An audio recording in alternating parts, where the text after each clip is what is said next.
ओम नमो भगवते वासुदेवाय नमः। जय श्री हरि। प्रिय श्रोताओं, आप सभी को माघशीस पूर्णिमा की ढेर सारी शुभकामनाएं। आज माघशीस पूर्णिमा के शुभ अवसर पर हम लोग एकत्रित हुए हैं श्री सत्यनारायण व्रत कथा श्रवण करने के लिए। तो चलिए भगवान श्री हरि विष्णु के चरणों में नमन करते हुए पूरी श्रद्धा और भक्ति के साथ सुनते हैं श्री सत्यनारायण व्रत कथा। तो प्रेम से बोलिए सत्यनारायण भगवान की जय, गौरी पुत्र गणेश की जय। जय श्री हरि। एक समय की बात है, नैमिषारण्य तीर्थ में सैनिक आदि 88,000 ऋषियों ने श्री सूत जी से पूछा, हे प्रभु, इस कलयुग में वेद विद्या रहित मनुष्य को प्रभु शक्ति किस प्रकार मिल सकती है तथा उसका उद्धार कैसे होगा? हे मुनि श्रेष्ठ, कोई ऐसा तप बताएं जिससे थोड़े समय में ही पुण्य मिले और मनवांछित फल की प्राप्ति हो। इस प्रकार की कथा सुनने की हम इच्छा रखते हैं। सर्वशास्त्रों के ज्ञाता श्री सूत जी बोले, हे वैष्णव पूज्य, आप सभी ने प्राणियों के हित की बात पूछी है, इसलिए मैं एक ऐसे श्रेष्ठ व्रत को आप लोगों को बताऊंगा जिसे नारद जी ने लक्ष्मी नारायण से पूछा था और लक्ष्मीपति ने मुनि श्रेष्ठ नारद जी से कहा था। आप इसे ध्यानपूर्वक सुनिए। एक समय की बात है, योगी राज नारद जी दूसरे के हित की इच्छा के लिए अनेकों लोकों में घूमते हुए मृत्यु लोक में आ पहुँचे। यहाँ उन्होंने अनेक योनियों में जन्मे प्रायः सभी मनुष्य को अपने कर्मों द्वारा अनेक दुखों से पीड़ित देखा। उनका दुख देखकर नारद जी सोचने लगे, कैसा यत्न किया जाए जिसके करने से निश्चित रूप से मानव के दुख का अंत हो जाए। इस विचार पर मनन करते हुए वह विष्णु लोक में गए। वहाँ वह देवों के इष्ट भगवान नारायण की स्तुति करने लगे, जिनके हाथों में शंख चक्र गदा और पद्म थे, गले में वरमाला पहने हुए थे। स्तुति करते हुए नारद जी बोले, हे भगवान, आप अत्यंत शक्ति से संपन्न हैं। मन तथा वाणी भी आपको नहीं पा सकती है। आपका आदि मध्य और अंत नहीं है। निर्गुण स्वरूप सदृश्य के कारण भक्तों के दुख को दूर करने वाले आपको मेरा नमस्कार है। नारद जी की स्तुति सुनकर भगवान विष्णु बोले, हे मुनि श्रेष्ठ, आपके मन में क्या बात है? आप किस काम के लिए पधारे हैं? उसे निसंकोच कहिए। इस पर नारद जी बोले, हे प्रभु, मृत्यु लोक में अनेक योनियों में जन्मे मनुष्य अपने कर्मों द्वारा अनेक दुखों से दुखी हो रहे हैं। हे नाथ, आप मुझ पर दया रखते हैं, तो आप बताइए कि वो मनुष्य थोड़े प्रयास से अपने दुखों से कैसे छुटकारा पा सकते हैं। श्री हरि बोले, हे नारद, मनुष्यों की भलाई के लिए तुमने बहुत अच्छी बात पूछी है। जिसके करने से मनुष्य मोह से छूट जाता है, वह बात मैं तुमसे कहता हूँ, उसे सुनो। स्वर्गलोक और मृत्युलोक दोनों में एक दुर्लभ उत्तम व्रत है जो पुण्य देने वाला है। आज प्रेमवश होकर मैं तुमसे कहता हूँ, ध्यानपूर्वक सुनो। श्री सत्यनारायण भगवान का यह व्रत अच्छी तरह विधि विधान पूर्वक करने से मनुष्य तुरंत ही यहाँ सुख भोग कर मरने पर मोक्ष पाता है। श्री हरि की वचन सुनकर नारद जी बोले कि उस व्रत का क्या फल है और उसका विधान क्या है? यह व्रत किसने किया था? इस व्रत को किस दिन करना चाहिए? सभी कुछ विस्तार पूर्वक बताइए। नारद जी की बात सुनकर श्री हरि बोले, दुख व शोक को दूर करने वाला यह व्रत सभी स्थानों पर विजय दिलाने वाला है। मानव को भक्ति और श्रद्धा के साथ शाम को श्री सत्यनारायण की पूजा धर्मपरायण होकर ब्राह्मणों और बंधुओं के साथ करनी चाहिए। भक्ति भाव से ही नैवेद्य, केले का फल, घी, दूध, गेहूं का आटा, गेहूं के स्थान पर साठी का आटा, शक्कर और गुड़ लेकर सभी भक्षण योग्य पदार्थों को मिलाकर भगवान का भोग बनाएं। ब्राह्मणों सहित बंधु बांधवों को भी भोजन कराएं। इसके बाद स्वयं भोजन करें। भजन कीर्तन के साथ भगवान की भक्ति में लीन हो जाएं। इस तरह से सत्यनारायण भगवान का व्रत करने पर मनुष्य की सारी इच्छाएं निश्चित रूप से पूरी होती है। इस कली काल अर्थात कलयुग में मृत्यु लोक में मोक्ष का यही एक सरल उपाय बताया गया है। इस प्रकार श्री सत्यनारायण व्रत कथा का प्रथम अध्याय संपन्न हुआ। तो प्रेम से बोलिए सत्यनारायण भगवान की जय। श्री सत्यनारायण कथा के दूसरे अध्याय के अनुसार श्री सूत जी बोले, हे ऋषियों, जिसने पहले समय इस व्रत को किया था उसका इतिहास कहता हूँ, ध्यान से सुनो। सुंदर काशीपुर नगरी में एक अत्यंत निर्धन ब्राह्मण रहता था। भूख प्यास से परेशान होकर वह धरती पर घूमता रहता। ब्राह्मणों से प्रेम करने वाले भगवान ने एक दिन ब्राह्मण का वेश धारण करके उसके पास जाकर पूछा, हे विप्र, नित्य दुखी होकर तुम पृथ्वी पर क्यों घूमते हो? दीन ब्राह्मण बोला, मैं निर्धन ब्राह्मण हूँ, भिक्षा के लिए धरती पर घूमता हूँ। हे भगवान, यदि आप इसका कोई उपाय जानते हो तो बताएं। वृद्ध ब्राह्मण कहता है, हे विप्र, सत्यनारायण भगवान मनोवांछित फल देने वाले हैं, इसलिए तुम उनका पूजन करो। इसे करने से मनुष्य सभी दुखों से मुक्त हो जाता है। वृद्ध ब्राह्मण बनकर आए सत्यनारायण भगवान उस निर्धन ब्राह्मण को व्रत का सारा विधान बताकर अंतर्ध्यान हो गए। ब्राह्मण मन ही मन सोचने लगा कि जिस व्रत को वृद्ध ब्राह्मण करने को कहा गया है, मैं उसे जरूर करूँगा। यह निश्चय करने के बाद उसे रात में नींद नहीं आई। वह सवेरे उठकर सत्यनारायण भगवान के व्रत का निश्चय कर भिक्षा के लिए निकल चला। उस दिन निर्धन ब्राह्मण को भिक्षा में बहुत धन मिला, जिससे उसे बंधु बांधवों के साथ मिलकर श्री सत्यनारायण भगवान का व्रत संपन्न किया। भगवान सत्यनारायण का व्रत संपन्न करने के बाद वह निर्धन ब्राह्मण सभी दुखों से छूट गया। हर माह इस व्रत को करने लगा। इस तरह से सत्यनारायण भगवान के इस व्रत उसी समय से जो मनुष्य करेगा वह सभी प्रकार के पापों से छूटकर मोक्ष को प्राप्त होगा और सभी दुखों से मुक्त हो जाएगा। श्री सूत जी बोले कि इस तरह से नारद जी से नारायण जी का कहा हुआ श्री सत्यनारायण व्रत को मैंने तुमसे कहा। हे विप्रो, मैं अब और क्या कहूँ? ऋषि बोले, हे मुनिवर, संसार में उस विप्र से सुनकर और किस किस ने इस व्रत को किया, हम सब इस बात को सुनना चाहते हैं। इसके लिए हमारे मन में श्रद्धा का भाव है। श्री सूत जी बोले, हे मुनियों, जिस जिसने इस व्रत को किया वह सब सुनो। एक समय वही विप्र धन और ऐश्वर्य के अनुसार अपने बंधु बांधवों के साथ इस व्रत को करने को तैयार हुआ। उसी समय एक लकड़ी बेचने वाला बूढ़ा आदमी आया और लकड़ियां बाहर रखकर अंदर ब्राह्मण के घर में आ गया। प्यास से दुखी वह लकड़हारा उसको व्रत करते देख विप्र को नमस्कार कर पूछने लगा कि आप यह क्या कर रहे हैं तथा इसे करने से क्या फल मिलेगा, कृपया करके मुझे बताइए।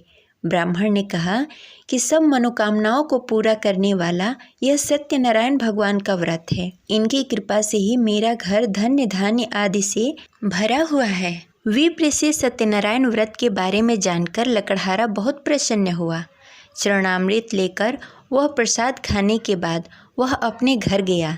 लकड़हारे ने अपने मन में संकल्प लिया कि आज लकड़ी बेचकर जो धन मिलेगा उसी से श्री सत्यनारायण भगवान का उत्तम व्रत करूँगा। मन में इस विचार को लेकर बूढ़ा आदमी सिर पर लकड़ियाँ रखकर नगर में बेचने गया। जहाँ धनी लोग ज़्यादा रहते थे, उस नगर में उसे अपनी लकड़ियों का दाम पहले से 4 गुना अधिक मिला। बूढ़ा व्यक्ति प्रसन्नता के साथ दान लेकर केले, शक्कर, घी, दूध, दही और गेहूं का आटा लेकर श्री सत्यनारायण भगवान के व्रत की अन्य सामग्री लेकर अपने घर को गया। वहां उसने अपने बंधु बांधवों को बुलाकर विधि विधान से श्री सत्यनारायण भगवान का पूजन और व्रत किया। इस व्रत के प्रभाव से वह बूढ़ा लकड़हारा धन, पुत्र आदि से युक्त होकर संसार के समस्त सुख भोगकर अंतकाल में बैकुंठ धाम को चला गया। इस प्रकार श्री सत्यनारायण कथा के दूसरी अध्याय संपन्न हुई। तो प्रेम से बोली श्री सत्यनारायण भगवान की जय। सत्यनारायण व्रत कथा के तीसरी अध्याय के अनुसार श्री सूत जी बोले, हे मुनि श्रेष्ठो, अब आगे की कथा कहता हूँ। पहले समय में उल्कामुख नामक एक बुद्धिमान राजा था। वह सत्यवक्ता और जितेंद्रिय था। प्रतिदिन देव स्थान पर जाकर और निर्धनों को धन देकर उसके कष्ट दूर करता था। उसकी पत्नी कमल के समान मुख वाली तथा सती सावित्री थी। भद्रशिला नदी के तट पर दोनों ने श्री सत्यनारायण भगवान का व्रत किया। उसी समय साधु नाम का एक वैश्य आया। उसके पास व्यापार करने के लिए बहुत सारा धन भी था। राजा को व्रत करते देखकर वह विनय के साथ पूछने लगा, हे राजन, भक्ति भाव से पूर्ण होकर आप यह क्या कर रहे हैं? मैं सुनने के लिए इच्छुक हूँ, आप मुझे बताइए। राजा बोला, हे साधु, अपने बंधु बांधवों के साथ पुत्रादि आदि प्राप्ति के लिए यह महाशक्तिशाली श्री सत्यनारायण भगवान का व्रत और पूजन कर रहा हूँ। राजा के वचन सुनकर साधु आदर के साथ बोला, हे राजन, मुझे इस व्रत का सारा विधान कहिए। आपके कथानुसार मैं भी इस व्रत को करूँगा। मेरी भी संतान नहीं है और इस व्रत को करने से निश्चित रूप से मुझे संतान की प्राप्ति होगी। राजा से सारा व्रत का विधान सुनकर व्यापार से निवृत्त होकर वह अपने घर गया। साधु वैश्य ने अपने पत्नी को संतान देने वाला इस व्रत का वर्णन कहकर सुनाया और कहा कि जब मेरी संतान होगी तब मैं इस व्रत को करूँगा। साधु ने इस तरह से वचन कर अपनी पत्नी लीलावती से कही। एक दिन लीलावती पति के साथ आनंदित हो संसारिक धर्म में पवित्र होकर श्री सत्यनारायण भगवान की कृपा से गर्भवती हुई। 10वें महीने में उसके गर्भ से एक सुंदर कन्या ने जन्म लिया। दिनों दिन वह ऐसे बढ़ने लगी जैसे शुक्ल पक्ष का चंद्रमा बढ़ता है। माता पिता ने अपनी कन्या का नाम कलावती रखा। एक दिन लीलावती ने मीठे शब्दों में अपने पति को याद दिलाया कि उसने सत्यनारायण भगवान के जिस व्रत को करने का संकल्प लिया था उसे करने का समय आ गया है। आप इस व्रत को करिए। साधु बोला कि हे प्रिय, इस व्रत को मैं उसके विवाह पर करूँगा। इस प्रकार अपनी पत्नी को आश्वासन देकर वह नगर को चला गया। कलावती पिता के घर में रहकर दिनों दिन बड़ी होने लगी। साधु ने एक बार अपनी कन्या को अपने नगर की सखियों के साथ खेलते हुए देखा तो तुरंत ही दूत को बुलाया और कहा कि मेरी कन्या योग वर देखकर आओ। साधु की बात सुनकर दूत कंचन वन में पहुंचा। वहां अच्छी तरह से देख सुनकर लड़की के सुयोग वाड़िक पुत्र को ले आया। सुयोग लड़के को देखकर साधु ने बंधु बांधवों को बुलाकर अपनी पुत्री का विवाह कर दिया। लेकिन दुर्भाग्य की बात यह है कि साधु ने अभी भी श्री सत्यनारायण भगवान का व्रत नहीं किया। इस पर श्री भगवान क्रोधित हो गए और श्राप दिया कि साधु अत्यधिक दुख से मिले। अपने कार्य में कुशल साधु बनिया जमाई को लेकर समुद्र के पास स्थित होकर रत्नसारपुर नगर में गया। वहां जाकर दामाद और ससुर दोनों ने मिलकर चंद्रकेतु राजा के नगर में व्यापार करने लगे। एक दिन भगवान श्री सत्यनारायण की माया से एक चोर राजा के घर राजा का धन चुराकर भाग गया। उसने राजा के सिपाहियों को अपना पीछा करते देख चुराया हुआ धन वहां रख दिया जहां साधु अपने जमाई के साथ ठहरा हुआ था। राजा के सिपाहियों ने साधु वैश्य के पास राजा का धन पड़ा देखा तो वह ससुर और जमाई दोनों को बांधकर प्रसन्नता से राजा के पास ले गए और कहा कि उन दोनों चोरों को हम पकड़ लाए हैं, आप आगे की कार्रवाई की आज्ञा दीजिए। राजा की आज्ञा से उन दोनों को कठिन कारावास में डाल दिया गया और उसका सारा धन भी उससे छीन लिया गया। श्री सत्यनारायण भगवान के श्राप से साधु की पत्नी भी बहुत दुखी हुई। घर में भी धन सारा खत्म हो गया। उसे चोर चुरा ले गए। शारीरिक तथा मानसिक पीड़ा और भूख प्यास से अति दुखी होकर अन्न की चिंता में कलावती एक ब्राह्मण के घर गई। वहां उसने श्री सत्यनारायण भगवान का व्रत होते हुए देखा। फिर कथा भी सुनी। वह प्रसाद ग्रहण कर रात को घर वापस आई। माँ ने कलावती से पूछा कि हे पुत्री, अब तक तुम कहाँ थी? तेरे मन में क्या है? कलावती ने अपनी माँ से कहा कि हे माँ, मैंने एक ब्राह्मण के घर श्री सत्यनारायण भगवान का व्रत देखा। कन्या के वचन सुनकर लीलावती भगवान के पूजन की तैयारी करने लगी। लीलावती ने परिवार और बंधुओं सहित श्री सत्यनारायण भगवान का पूजन किया और उससे वर मांगा कि मेरे पति और जमाई शीघ्र घर आ जाएं। साथ ही यह भी प्रार्थना की कि हम सबके अपराध को क्षमा कीजिए। श्री सत्यनारायण भगवान इस व्रत से संतुष्ट हो गए और राजा चंद्रकेतु के सपने में दर्शन देकर कहा कि हे राजन, तुम उन दोनों वैश्यों को छोड़ दो और तुमने जो उसका धन लिया है उसे वापस कर दो। अगर तुमने ऐसा नहीं किया तो मैं तुम्हारा धन, राज्य, संतान सभी को नष्ट कर दूंगा। राजा को यह सब कहकर भगवान अंतर ध्यान हो गए। प्रातःकाल सभा में राजा ने अपना सारा सपना सबको सुनाया। फिर बोले कि वड़िक पुत्रों को कैद से मुक्त कर सभा में लाओ। दोनों ने आते ही राजा को प्रणाम किया। राजा मीठी वाणी में बोला कि हे महानुभाव, भाग्यवश ऐसा कठिन दुख तुम्हें प्राप्त हुआ है, लेकिन अब तुम्हें कोई भय नहीं है। ऐसा कहकर राजा ने उन दोनों को नए वस्त्र आभूषण भी पहनाए और जितना धन उनका लिया था उसे दुगना धन वापस कर दिया। दोनों वैसे अपने घर को चले गए। इस प्रकार सत्यनारायण व्रत कथा की तीसरी अध्याय संपन्न हुई। तो प्रेम से बोलिए भगवान सत्यनारायण की जय। सत्यनारायण कथा के चौथे अध्याय के अनुसार सूत जी बोले, वैश्य ने मंगलाचार कर अपनी यात्रा प्रारंभ की और अपने घर की ओर चल पड़ा। उसके थोड़ी दूर जाने के बाद एक दंडी वेशधारी श्री सत्यनारायण ने उससे पूछा, हे साधु, तेरे नाव में क्या है? अभी वड़िक वड़िक हंसता हुआ बोला, हे दंडी, आप क्यों पूछते हैं? क्या धन लेने की इच्छा है? मेरे नाव में तो बेल और पत्ते भरे हुए हैं। वैश्य के कठोर वचन सुनकर भगवान बोले, तुम्हारा वचन सत्य हो। दंडी ऐसे वचन कह वहाँ से दूर चले गए। कुछ दूर जाकर समुद्र के किनारे बैठ गए।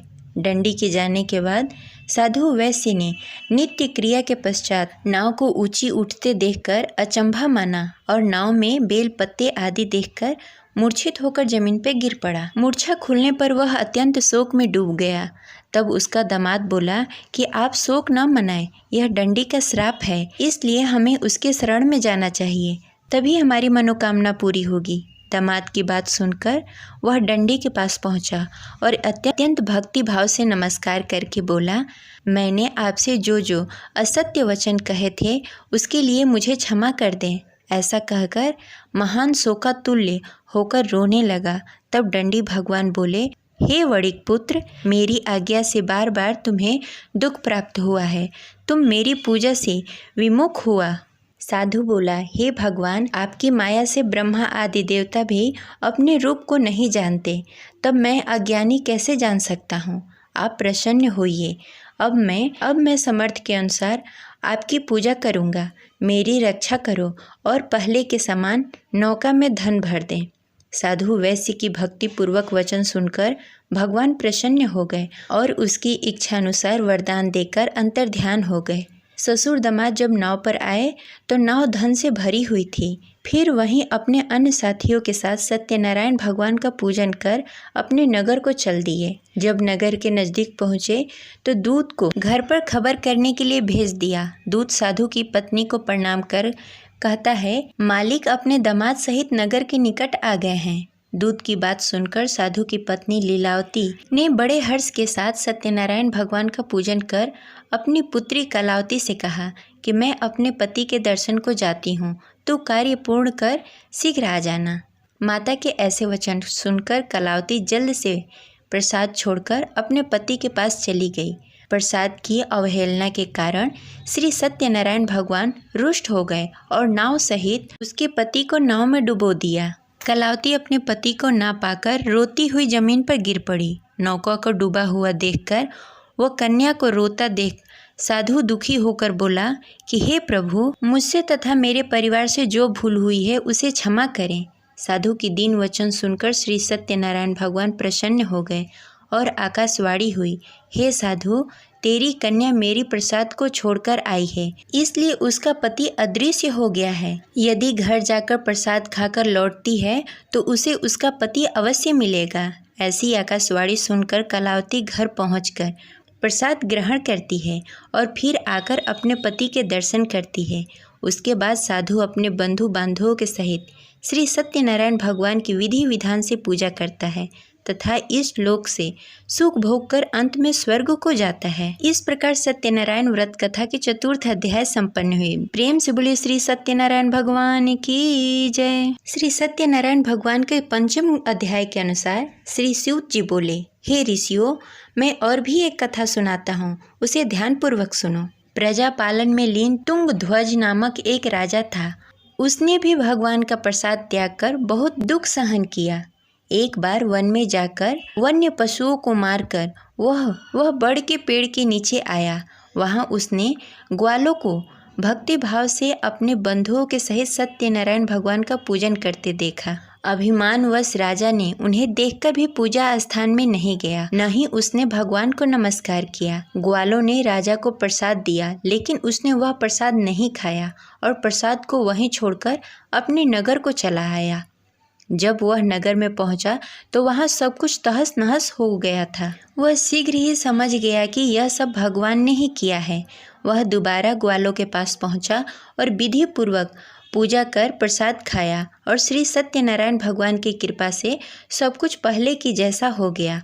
दीर्घकाल तक सुख भोगने के बाद मरणों उपरांत उसे स्वर्गलोक की प्राप्ति हुई। जो मनुष्य परम दुर्लभ इस व्रत को करेगा, वह श्री सत्यनारायण भगवान के अनुकंपा से उसे धन्य धान्य की प्राप्ति होगी, निर्धन धनी हो जाएगा और भय मुक्त होकर जीवन जीता रहेगा। संतानहीन मनुष्य को संतान सुख मिलेगा और सारी मनोकामनाएं पूर्ण होगी।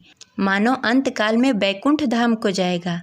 श्री सूत जी बोले, जिन्होंने पहले इस व्रत को किया है, अब उसके दूसरे जन्म की कथा कहता हूँ। वृद्ध सतानंद ब्राह्मण ने सुदामा का जन्म लेकर मोक्ष की प्राप्ति की। लकड़हारे ने अगले जन्म में निषाद बनकर मोक्ष प्राप्त किया। उल्का मुख नामक राजा दशरथ होकर बैकुंठ को गए। साधु नाम के वैश्य ने मोर ध्वज बनकर अपने पुत्र को आरे से चीरकर मोक्ष पाया। महाराज तुंग ध्वज ने स्वयंभू होकर भगवान के भक्ति युक्त होकर कर्म का मोक्ष पाया। इस प्रकार श्री सत्यनारायण व्रत कथा 5वां अध्याय संपन्न हुई। तो प्रेम से बोले श्री सत्यनारायण भगवान की जय। जय श्री हरि।